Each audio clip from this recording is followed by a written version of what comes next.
setelah mencoba berbagai kegiatan usaha, kemudian seorang teman memberikan kerajinan bonggol jagung ya ke Anda, dan dari situ Anda terinspirasi untuk masuk ke usaha kerajinan bonggol jagung. 2 tahun Anda? Belum, saya mengarah belum ke sana. Saya baru mengarah bagaimana cara proses daripada ini dahulu. Soalnya yang saya tahu bahwa bonggol jagung ini adalah limbah organik yang mudah sekali yang namanya kena jamur dan semuanya. Dengan sendirinya kalau misalnya saya produksi pada saat itu dan semuanya dengan sendirinya. Apa kata dunia? Jamuran gitu ya? Jamuran dan semuanya. Nah, berapa tahun Anda mencoba mempelajari ini? 2 tahun itu 2 tahun baru itu. saya berani ngeblow up itu. Dari tahun 2008 sampai dengan 2010 pada bulan Maret. Nah, kenapa Anda yakin bahwa kerajinan bonggol jagung ini bisa jadi sumber pendapatan? Begitu saya terakhir 2 tahun saya lalui dengan tanpa pendapatan. Setelah dari itu saya punya suatu keyakinan. Sampai sejauh mana sih ini bonggol? Ternyata begitu saya pelajari keluar masuk IPB, AKA. Maksudnya keluar masuk itu Anda kuliah di IPB? Bukan. Apa? Yaitu ke perpustakaan dikarenakan ahli bonggol jagung, ahli jagung tuh ada di sana. Oh, kirain kuliah lagi. Saya belajarin semuanya, alhamdulillah. Oh, ya ini. Ternyata bonggol jagung ini adalah unlimited. Unlimited dalam apa? Dalam masalah satu, prospek untuk ke depan.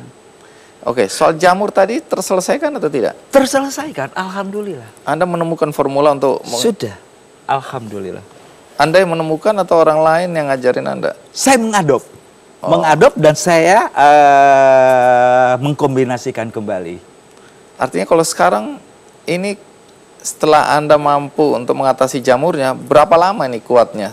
Alhamdulillah sampai saat sekarang ini ada yang sudah 5 tahun tanpa jamuran. 5 tahun. 5 tahun. Iya. Baik. Produk apa saja yang Anda hasilkan dari bonggol jagung ini sekarang? Udah berapa jenis atau berapa model? Kalau jenisnya banyak. Jadi kalau saya kategorikan itu diantaranya hanya ada 5 kategori, yaitu kategori desain interior, terdiri dari lampu dinding, lampu duduk, lampu gantung, lampu dinding, lampu as, segala macam itu bisa. Yang kedua sketsal, yang ketiga itu adalah ornamen, sampai kepada kita juga bikin ornamen untuk suatu perusahaan, yaitu ada salah satu coffee shop di Bali, itu saya buatkan, gitu. Itu memang mereka semuanya desainnya itu adalah desain bonggol jagung lah maunya. Dari mulai tempat tisu dan segala macam. Oke. Bagaimana kalau kita lihat? Ini produk Anda kan ada di studio ya? Iya, kita betul. lihat ya. Oh, ada Kick Andy rupanya ya. Oh, ini pasti yang paling mahal ini. Iya. Jadi apa aja? Oh, ini ada nampan. Nampan. Ini nampan dari Bonggol jagung. Oh, ini bonggol jagung Iya, ya. saya combine dengan pandan. Oh, tepinya ini Tetap adalah bonggol bonggol jagung. Iya. Oke. Terus apa lagi? Ini mohon maaf Bang Andi, ini udah berumur 4 tahun. Tapi masalahnya ini masih umur pendek. Iya. Berarti saingannya lampu Aladin. Lampu Aladin dengan tempat kalau tisu. digosok-gosok keluar orang botak juga. Dengan tempat tisu Kick Andy juga, tapi di sini ada tulisan I love bonggol jagung kerajinan asli Indonesia. Dari tempat tisu ini ya? Iya. Bagaimana cara bukanya nih? Oh, dari bawah. Dari bawah. Iya. Bonggol jagung juga ini.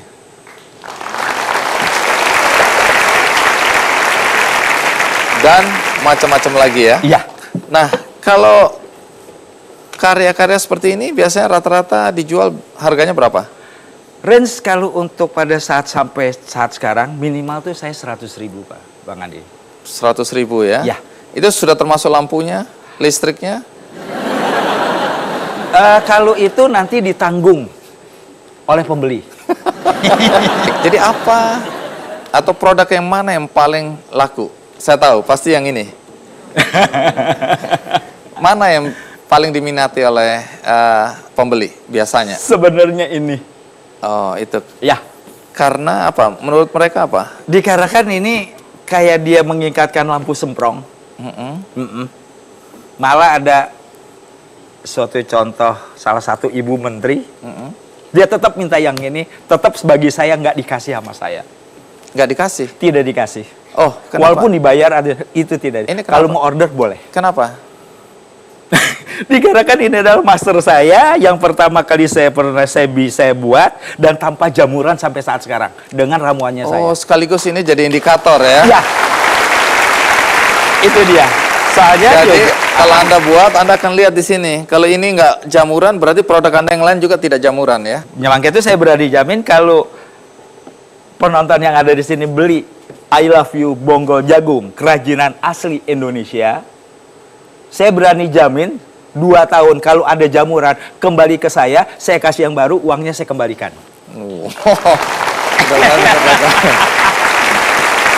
Baik. Jadi kalau ada lagi yang tanya, selain dari bahan baku, apa keunikan dari produk-produk Bonggol Jagung ini? Apa yang membuat ini menjadi berbeda dengan produk yang lain?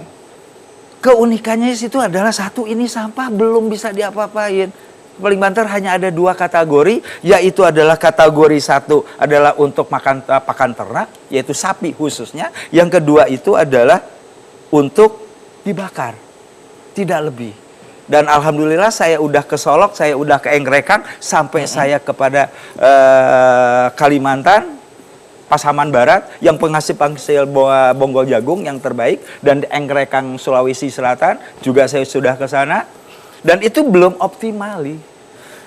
Jadi ini dipasarkan kemana saja? Sampai luar negeri nggak barang ini? Permintaan banyak. Permintaan banyak sekali. Tapi justru saya, dikarenakan saya udah kayak beginilah ya, pengennya saya hanya mengumbar ilmu aja kelihatannya Bang Andi.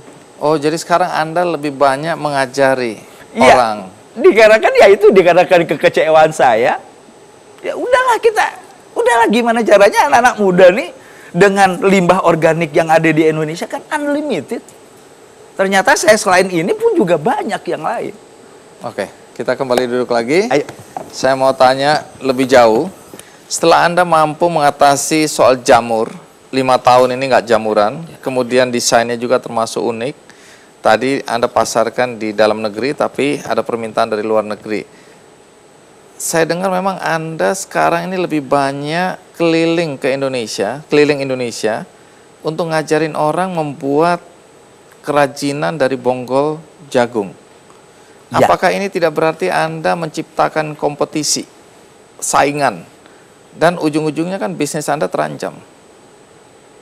Kalau kita pola berpikirnya bisnis, dan bisnis memang begitu.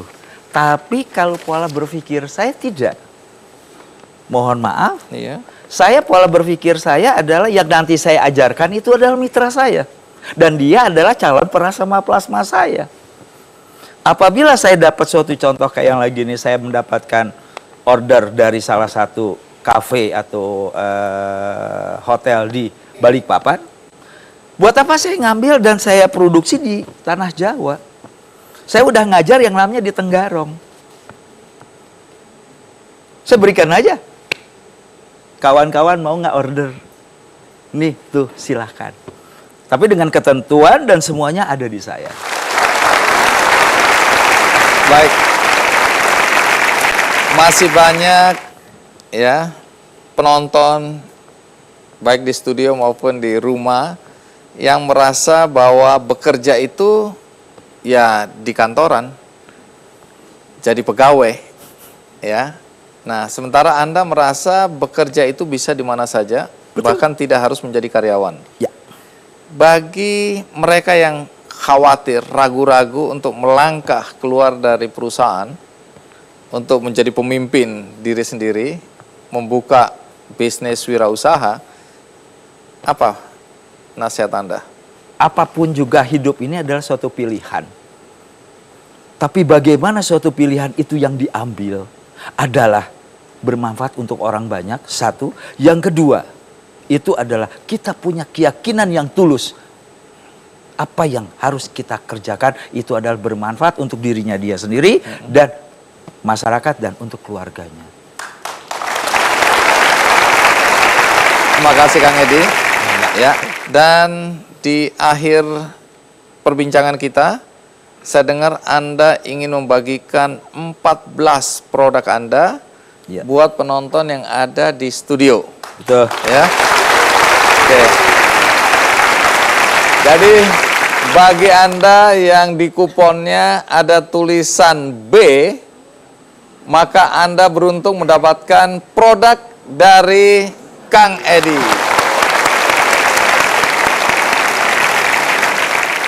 Tamu berikutnya juga menarik karena dari tali plastik bekas bungkus kapas, dia menciptakan sesuatu yang kemudian punya nilai ekonomis.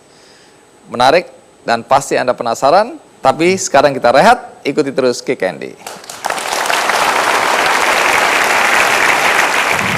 Apa betul Anda bisa mengubah tali plastik ini jadi uang? Bisa, Pak.